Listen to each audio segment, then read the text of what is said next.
সবাই ব্যস্ত যে যার কাজে, কারোরই ফুরসত নেই। ছেলে তৈরি হচ্ছে, অফিস যাবে। বৌমা ব্যস্ত নাতি নাতনি দুটোকে নিয়ে, তাদের স্কুলে পাঠাতে হবে। তার উপর ঘরের কাজ, রান্না বান্না। সকাল সকাল প্রতিটা বাড়িতে যেমনটা হয় আর কি। কারোরই নজর গেল না নিশিকান্ত বাবুর দিকে। যে মানুষটা কাক ভরে বের হয়ে যান হাঁটতে, তিনি আজ কেন বাড়িতে রয়েছেন কেউ জানতেই চাইল না।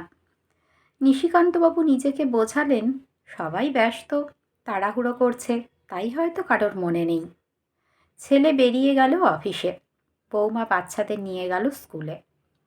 নিশিকান্তবাবু খবরের কাগজখানা নিয়ে গিয়ে বসলেন বাইরের বারান্দায়। খানিক বাদে বৌমাকে বাড়ি ফিরতে দেখে গলায় আওয়াজ দিতে লাগলেন। বৌমাকে কাছে আসতে দেখে বেশ উৎসাহে আনন্দে মুখে ফুটে উঠল একগাল হাসি। বৌমা তার কাছে এসে জিজ্ঞাসা করল, বাবা, জলখাবার খেয়েছেন? উনি মাথা নেড়ে না বললেন।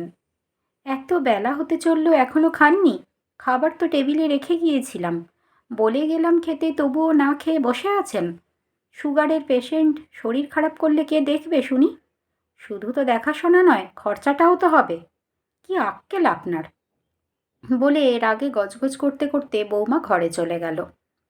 গোবেচারা মুখ করে খাবারটা খেতে খেতে বৌমাকে না বলা কথাগুলো ভাবতে লাগলেন নিশিকান্তবাবু।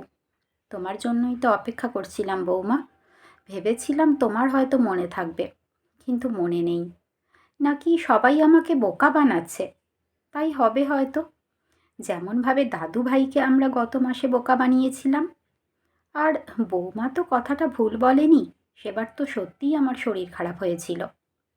খাওয়া শেষে উঁকি মারলেন রান্নাঘরে, দেখলেন বৌমা রান্নাঘরে ব্যস্ত, মনে হয় কিছু একটা বানাচ্ছে। মনের মধ্যে একটা সুপ্ত আনন্দ অনুভব করে উনি চলে গেলেন নিজের ঘরে। ঘড়িতে সন্ধে 7টা। ছেলে বৌমা ভালো জামা কাপড় পরে তৈরি। ছেলে নাতিটাকে জামা পরাচ্ছে। নাতনিটা এসেছিল নিশিকান্তবাবুর কাছে 5-6টা জামা নিয়ে। বলো না দাদু, কোন জামাটা পরলে আমায় সবচেয়ে সুন্দর লাগবে? নিশিকান্তবাবু নিজের পছন্দ মতো জামাখানা তুলে দিলেন নাতনির হাতে। সে চলে গেল রেডি হতে। নিশিকান্তবাবুর উৎসাহ যেন আর ধরে না, আনন্দে আত্মহারা হয়ে যাচ্ছেন। এই বোধহয় সবাই এসে পড়বে তার সামনে। তিনিও আলমারি খুলে সেই ধুতি পাঞ্জাবিটা পরলেন, যেটা গত বছর আজকের দিনে তার স্ত্রী কল্যাণী জমানো টাকা থেকে তাকে কিনে দিয়েছিলেন। নিশিকান্তবাবু আয়নার সামনে দাঁড়িয়ে মৃদু স্বরে হ্যাপি বার্থডে টু মি গাইতে গাইতে চুল আঁচড়াতে লাগলেন। এমন সময় ছেলে বৌমা নাতি নাতনি দুটোর হাত ধরে তার ঘরে এসে উপস্থিত। নিশিকান্তবাবুর কান দুটো শুভ জন্মদিন কথাটা শোনার জন্য ক্রমশ উদগ্রীব হয়ে উঠছে। তিনি ওদের দেখেও না দেখার ভান করলেন। খবরের কাগজখানা নিয়ে নাড়াচাড়া করতে শুরু করলেন। এমন সময় বৌমা বলল, বাবা, আমরা বিয়ে বাড়ি যাচ্ছি, এই ঠান্ডায় আপনাকে আর নিয়ে গেলাম না। খাবার রাখা আছে টেবিলে, খেয়ে শুয়ে পড়বেন, আমাদের আসতে দেরি হতে পারে। নিশিকান্তবাবু ঘাড় কাত করে সম্মতি জানালেন। আর কিছু না বলে ওরা চলে গেল। নিশিকান্তবাবু কল্যাণীর ছবিখানা হাতে নিয়ে বিছানায় গিয়ে বসলেন। চোখের জলে কল্যাণীর ছবিখানা ভেজাতে ভেজাতে বললেন, তুমি ঠিকই বলেছিলে কল্যাণী, তুমি ছাড়া আমার কথা মনে করার আর কেউ নেই। বৌমার কথা না হয় বাদই দিলাম, খোকা, সেও তো আমার জন্মদিনটা ভুলে বসে আছে। ও তো সেই ছোটবেলা থেকে তোমার সঙ্গে আমার জন্মদিন পালন করে আসছে। এই তো গত বছরও তুমি, বৌমা, খোকা, নাতি নাতনি সবাই মিলে কত ধুমধাম করে আমার জন্মদিন পালন করলে।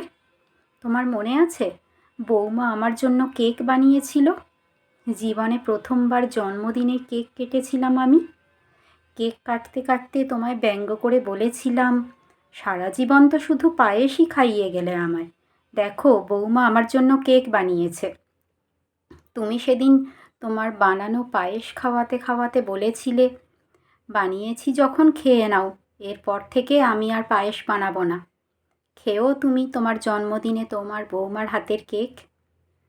তুমি সত্যি সত্যি আমার জন্মদিনে পায়েস বানানো ছেড়ে দিলে কল্যাণী। এত রাগ তোমার? আমি তো সেদিন মন থেকে বলিনি কথাটা, আমি তো মজা করে বলেছিলাম। ফিরে এসো কল্যাণী, আমি তোমার হাতের পায়েসই খেতে চাই। আমি ওসব কেক টেক চাই না কল্যাণী, আমি পায়েসই চাই। ফিরে এসো কল্যাণী, ফিরে এসো।